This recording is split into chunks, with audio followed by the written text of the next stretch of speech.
Hello folks, my name is Luis Rocal, and on this episode I'm going to show you how to create an impact corridor analysis using ArcGIS 10.6.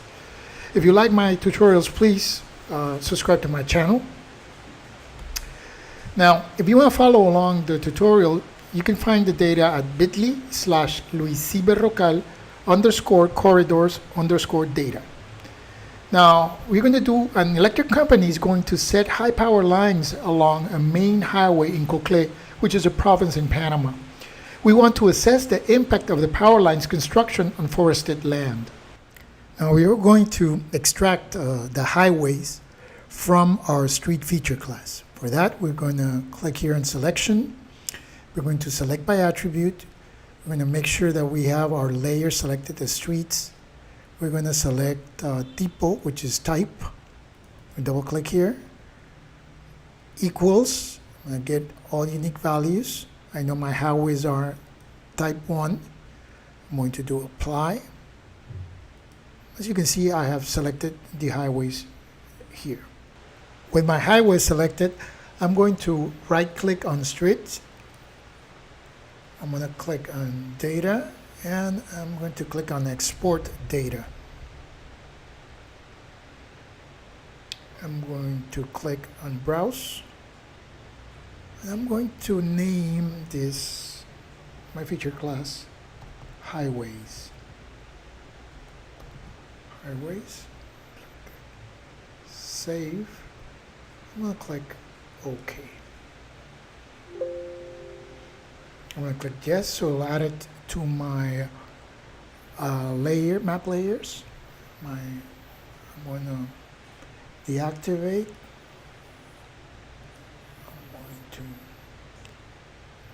classify it in properties. I'm going to give it a different color so I can know it's okay. I'm going to put a little bit magenta. Okay. As you can see, now I have exported my highways feature class. Now we're going to create a 150-meter buffer around our highway feature class. For that, we're going to click here on geoprocessing, click on buffer. We're going to select our input feature class as highway. I'm going to rename my output feature class with something that'll be clear to me, highways _ buffer. I'll click on save. I'm going to select 150 meters for my buffer, and as dissolve type I'm going to select all, so it'll create one big buffer. I'll click OK. As you can see, it has added highways buffer here. We're going to do a little bit of a zoom to see how it looks here. As you can see, it did my buffer as I expected. Now, we're going to clip our land use feature class with highways buffer. For that, we're going to click up here in geoprocessing, clip. Our input feature is going to be land use. Our clip feature is going to be highways buffer. I'm going to rename my output feature class as land use clip. Save. And I'm not going to put anything on XY tolerance. Click OK. It has added the land use clip here, and as you can see here, you can see the new polygon that has the markings of the land use. You know, it's cookie cut into the land use feature class. We are going to calculate the area in hectares of the area that has been affected. For that, we're going to right click on land use clip, open attribute table. As you can see here, we already have a field called hectares, but if you compare it with the shape area, they don't match. It should be a multiple, since 10,000 square meters is equal to 1 hectare. So we're going to recalculate. We're going to right click over the header and we're going to select Calculate Geometry. The property we want to calculate is area, but we want it in hectares. So click here in hectares, click OK. And now you can see the multiple match. You see this is 35 hectares and this is 355,000 square meters.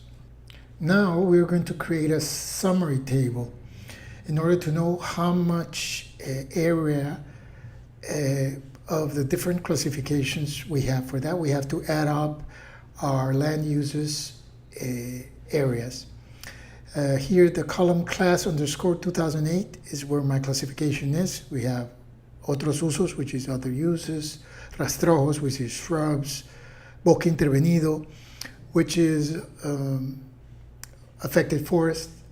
For that, we're going to right-click on hectares and we're going to click on Summarize. The field we want to summarize on is the classification, land use classification 2008, and we want the hectares to be sum or added. Click here. I'm going to just click OK.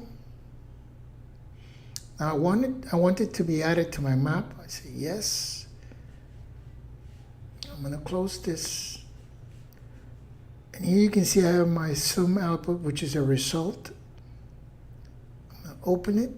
And now as you can see, I have the different classifications, and we have the total number of hectares that will be affected by the project. As you can see, we have at least 16.5 hectares of affected forest that will be affected by this project. Well, that will be all for this episode. Thank you so much for watching. If you like the videos, please consider subscribing to my channel. Thank you very much.